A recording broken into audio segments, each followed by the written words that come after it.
Hello, my name is Darren. I'm a pharmacist at the Statewide Pharmacy, and we're pleased to welcome Dr. Rachel Levine, the Physician General, and we would like to thank her for signing the standing order that allows the general public to purchase Naloxone. Thank you. Good afternoon. So I'd like to thank Mr. Darren Silba, the owner of Statewide Pharmacy, for inviting us to his pharmacy today and for his generous donation of Naloxone to the Harrisburg City Police. Also here is Mayor Pappenfuss from Harrisburg, Police Chief Carter, District Attorney Ed Marsico, as well as Mr. Oscar Douglas, who's the legislative assistant for Representative Patty Kim. The prescription opioid and heroin overdose crisis is the worst public health crisis in Pennsylvania and in the nation. It impacts individuals in Pennsylvania across the state, including rural areas, suburban areas, and urban areas. According to the Pennsylvania Coroner's Report of overdose death statistics in 2014, over 2,400 deaths resulted from overdoses during that time. That is a very sobering number, which means that 7 individuals in Pennsylvania a day died of overdoses. And the numbers from 2015 will be worse. Substance abuse disorder and addiction are a disease, not a moral failing, and we have to get past the stigma associated with this condition. The disease is complex, and the state's response requires all hands on deck, including our partners in the community, such as Statewide Pharmacy, as well as the mayor, the district attorney, the police chief, and our state representatives. Last year, I was pleased to sign 2 standing order prescriptions for the life-saving medication Naloxone. The first gave first responders the ability to carry Naloxone, and that includes the Pennsylvania State Police, municipal police departments, and fire departments. The second prescription actually allowed the general public to obtain Naloxone for themselves or for a friend or a family member. This citizen standing order allows anyone in Pennsylvania to walk into a participating pharmacy and to fill a prescription for Naloxone for themselves, a friend, or a family member in need. Many pharmacists have the standing order on file, and the citizens can print it from the Department of Health website. The Department of Health and the Department of Drug and Alcohol Programs also has online trainings on our websites that are free. Naloxone is a life-saving medication. It is safe and it is effective. It does not cause someone to get high, and it is not addictive. It has one use and one use only, and that is to reverse the fatal effects of an opioid or heroin drug overdose. It is a medication that can save the life of someone suffering addiction and an overdose from a prescription opioid or heroin, giving them an opportunity to get the help and treatment that they need and that they deserve. It can also be used to reverse the effects of an accidental drug poisoning. This citizen standing order covers both the auto-injector preparation and the nasal preparation, including the new product called Narcan by Adept Pharmaceuticals. Once Naloxone is administered, it is critical that the patient then be brought to the emergency department for further medical treatment, but also what is called a warm handoff or a facilitated referral for substance abuse treatment. Again, the prescription opioid and heroin overdose crisis requires a coordinated response, and I am pleased to serve in Governor Wolf's administration, where all of the agencies are working together to accomplish that aim. And thank you to Statewide Pharmacy for your partnership in curbing this public health crisis. I now want to turn over the podium to Dauphin County District Attorney Ed Marsico. Thank you. Thanks, Doc. I want to thank Dr. Levine for her commitment to fighting the opioid heroin abuse crisis that we are facing not just in Dauphin County, but as she noted, throughout the Commonwealth of Pennsylvania and frankly throughout the United States. This is a public health crisis. This is a law enforcement crisis that we are working day in and day out to see that we can stem the tide of the illegal heroin, the illegal prescription drugs that are flooding our communities, and the toll that addiction is taking on many throughout this Commonwealth. As Dr. Levine stated, the numbers here are staggering. The number of deaths, 7 overdoses a day in the Commonwealth of Pennsylvania is amazing. We have about 1 drunk driving fatality a day in the Commonwealth of Pennsylvania. So you can see the magnitude of this crisis with those numbers alone. Here in Dauphin County, we've been happy to partner with the Department of Health, with the Department of Drug and Alcohol Programs, Secretary Gary Tennis, as well as with Capital Blue Cross, who provided funding for the District Attorney's Office to purchase naloxone for different police departments, including the city of Harrisburg, as well as many other municipalities. And as Dr. Levine noted, Pennsylvania State Police are also carrying naloxone in their patrol vehicles. The number of lives that have already been saved is amazing. There's nothing that we can do in government that's more important than saving somebody's life. And here we've seen repeatedly first responders, whether EMTs, whether fire personnel, or police are saving lives by getting that naloxone, having it in their vehicles, and then using it to save someone's life. And the standing order that exists allows anybody to do the same thing. Anybody, any family member that has someone that's suffering with addiction can get naloxone, can have it on hand, can take the training, and then can administer it and save what otherwise would be a fatal overdose. So I want to thank C-Right Pharmacy for their contributions and for hosting us here today. The ability to get this life-saving drug in the hands of average citizens who have friends or family members who are suffering from addiction to either opioids or to heroin, is really a great step. And it really shows, I think, how government can work at the state, local, municipal level, with private entities like C-Right Pharmacy or Capital Blue Cross, playing a role, all working together to save lives. So again, thanks, Doctor, for your commitment to this important cause. I'm pleased to introduce our mayor, Eric Pappenfuse, and I am very happy to make a donation to the city of Harrisburg with some naloxone kits. So without further ado, Mayor. Thank you, sir. Chief, you want to come up as well? And we'd like to say on behalf of the city of Harrisburg, we greatly appreciate that donation. We also appreciate your presence here as an anchor in this community. And we applaud all the work that your pharmacy is doing.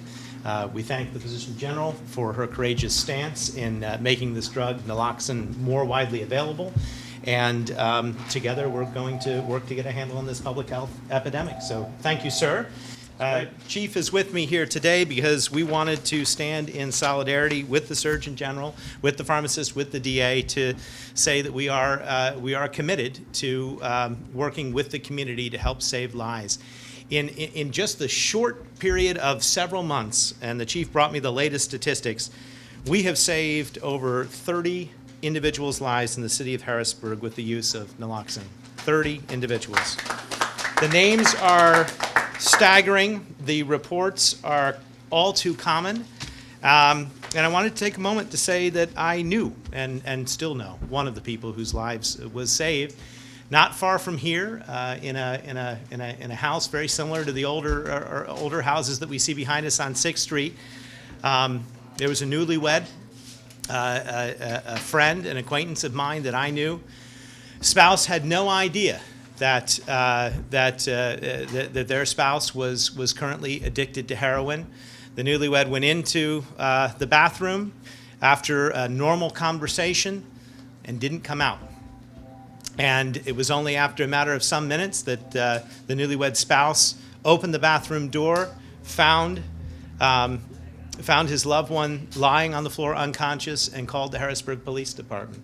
The Harrisburg Police Department responded quickly and efficiently, came, administered naloxone, and that individual is alive today entirely because of it. I've seen it happen in my own circle. We've all seen it happen again and again. 30 times in just a handful of months here in Harrisburg is a public health epidemic.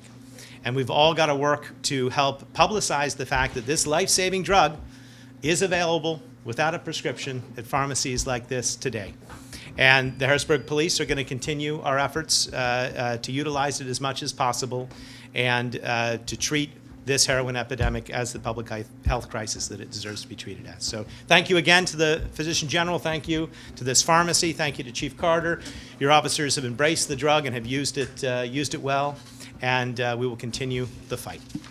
And with that, I will turn it back to the Surgeon General for questions or final comments. Or If anybody has any questions? Sure. Available for any questions? Yeah, to the pharmacy, I guess 2 parts here. I mean, how many kits are you donating, and how much does a kit cost for someone to come in here and get it without a prescription?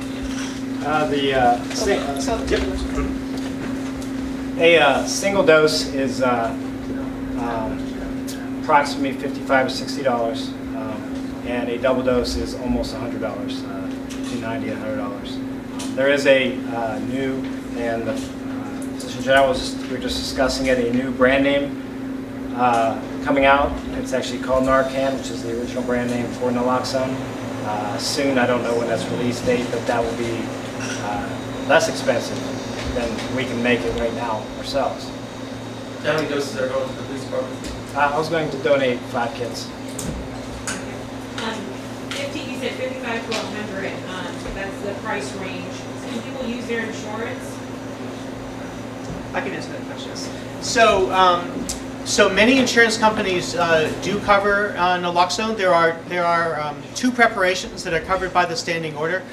One is the auto-injector, Invisio, by Kaleo Pharmaceuticals, and there is a special pricing on their website that's supposed to be helpful for that, but it's more expensive if you just paid for it, but many insurance companies will cover that.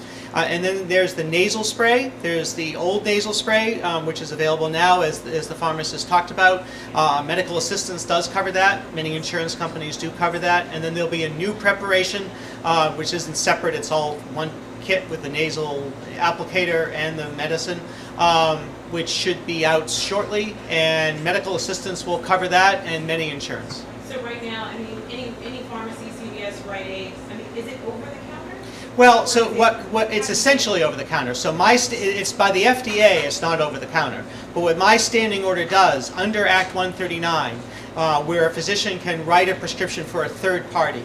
So what we decided to do is that I would, under Governor Wolf's leadership, is that I would write a prescription that would cover anyone in Pennsylvania. So if they come to a participating pharmacy and say, I would need the naloxone based upon the standing order, they can receive it. The purpose of press conferences such as this is to get the word out to the public, as well as we're continuing to get the word out to pharmacies that there are about 6,000 pharmacies in Pennsylvania that the standing order exists, and they can use it to be able to dispense naloxone to the public. The first standing order for first responders, such as the municipal police and the Pennsylvania State Police, was last spring. And the standing order for the general public was at the end of October of 2015. Another question, is there at all a concern that if this is to open to the general public, that they'll get this and that there may be more heroin deaths? Because Sure, I understand. Continue to use it? Right. So there is no evidence whatsoever that this makes people complacent with their drug use. If someone is addicted to prescription drugs or to heroin, their main goal is to get high. So they're not really thinking that if I take this much and this naloxone that I might be okay. The other thing you have to remember is that naloxone gives you instant withdrawal. So it is an incredibly uncomfortable experience for the patient. So no one is going to become complacent with their drug use or do more drug use because naloxone is available. In fact, there's a study last year out of Camden, New Jersey, which suggests just the opposite. So there is really no danger of that. The other is that naloxone has no side effects. All it does is reverse an opioid overdose. So if someone has an overdose from something else or any other condition, it just doesn't do anything. So it really has no side effects. And this question is probably to Chief Carter Yes. or the DA. Police are using this now. Do all your officers have this? From what I was told, I think the DA may have helped in getting this initial supply for you guys or something like that. My police officers have this. We've used it over 30 times. We saved numerous lives. There was one incident where we got there too late for a mother and her kids, but all in all, it's a miracle drug. There's no evidence that people are going to be doing this more. I want to thank Statewide Pharmacy personally because they are a great neighborhood partner, and to be doing this here is just totally awesome. The Physician General, I want to thank you. Everybody here involved, because when it comes to drug use, it is a sickness and we have to do something on the person's behalf who's affected by this. So it's a really great thing in the city. But the bottom line is for us to administer this here, take them to the hospital so that they can get treatment, and they're signed up into programs. So it's just not us administering this here and they go about their own way and they keep doing it over and over and over. They're taken to the hospital, they're signed up for a drug rehab treatment center. So that initial supply that you guys got, was that from the state or the DA, or who helped in getting that initial supply? The initial supply came to the District Attorney's Office through the Pennsylvania District Attorneys Association. And in this area, it was funded by Capital Blue Cross. Across the Commonwealth, different insurers, as I understand it, That's exactly right. different insurers in different areas across the Commonwealth really stepped up and provided funding for that. So the way it works is we procure it, we get it to the local police departments, and then we get reimbursed from Capital Blue Cross here. So. Then what are you doing, I guess, working with different agencies? We know heroin trafficking is also not just the addiction part of it, the trafficking. Sure. Heroin trafficking is a top priority of law enforcement, both here in the city and I can speak throughout the county, and even more broadly throughout the Commonwealth. There are people making a lot of money selling heroin and selling illegally prescription drugs. So we are doing our best to target heroin dealers and investigate and prosecute them, because they're the ones that are applying death in a sense. And when there is a death, we prosecute them for the crime that's called drug delivery resulting in death.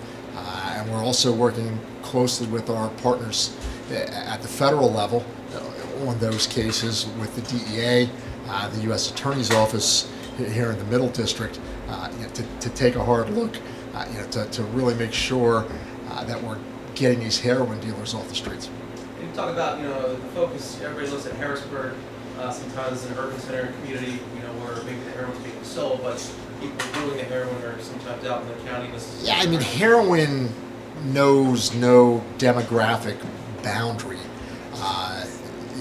While unfortunately our urban centers like Harrisburg are often the hub for the drug transactions, for the sales, heroin is one drug that we've seen, rich, poor, black, white, no colors immune to it, no economic, there's no economic barrier to it. Everybody nowadays is using heroin. And in fact, I don't know what the stats bear out across the state, but at least locally, we're oftentimes more likely to see heroin used in a suburban setting and a rural setting than an urban setting. It's more a drug of preference for suburban kids and rural kids than urban kids. So that's something with heroin, and other drugs are like that. Marijuana, of course, cuts across all boundaries. But we've really seen heroin hit hard in the suburbs. And Dr. Yes. Talk about just it seems like heroin is so prevalent because it goes back to the opioids and the painkillers that are prescribed That's correct. on a mass scale. So I guess what is being done to curtail that end, so it doesn't go to heroin? Because heroin's Absolutely. a lot cheaper, obviously, to get the prescription drugs when the prescription runs out. That's exactly correct. So under Governor Wolf's leadership, the administration is working in a very interdepartmental way. So this includes Secretary of Health Karen Murphy, of course, Secretary of DDAP Gary Tennis, and it also includes Department of Human Services, Department of Correction, all departments, Department of State, working on this issue. So we are working on educating medical students throughout the state on opioid pharmacology as well as addiction medicine and the evaluation and treatment of pain without using opioids. We have prescribing guidelines that we'll be continuing to work on. We've released 6 prescribing guidelines to physicians, and the CDC just released prescribing guidelines about 1 to 2 weeks ago. We also are working continuing education to physicians and other providers, such as dentists and nurse practitioners and podiatrists, physician assistants, on the proper prescribing of opioids for acute pain and for chronic pain, but to limit the amount of prescriptions of opioids for that reason, to limit the quantity, to limit the strength of opioids, to use alternative to opioids, to try to get less people that are potentially addicted to these medicines. That's correct. And do you think the passing of the medical marijuana legislation recently, just last week, might create a new generation of coping with pain through that mechanism, more so than an So opioid? I think it's important to understand that we're not going to fix this problem with medical cannabis. However, medical cannabis availability for people with chronic pain will be one more tool that physicians might be able to prescribe instead of prescribing long-term and very powerful opioids. Right? It'll be one piece of this very complicated puzzle. Other questions? I do want to emphasize just what was mentioned in terms of the referral for treatment. So it isn't that someone administer naloxone to a family member and then go back to bed. I mean, the idea is you have to call 911. The person has to be brought to the emergency department. There's further medical care that has to be done. But then, as the chief mentioned, we need patients to be referred for treatment. There's lots of treatment available. There's abstinence-based treatment, but there's also medication-assisted treatment where medicines might help people with addictions as well. So we need all the tools in the toolbox to be able to help people. Naloxone is one tool. It's very hard to help someone with their addiction if they're dead. So you have to save their life and then get them the treatment. Thank you. I have one question. Sure. How important is it that local pharmacies have this program? It is absolutely critically important for pharmacies to have naloxone available, so when patients come in need, that they can obtain that life-saving medication that might be used for themselves or particularly also for a family member or friend. So it's very important for pharmacies such as this to step forward and to carry naloxone, and the donation that was mentioned is very generous. Thank you very much.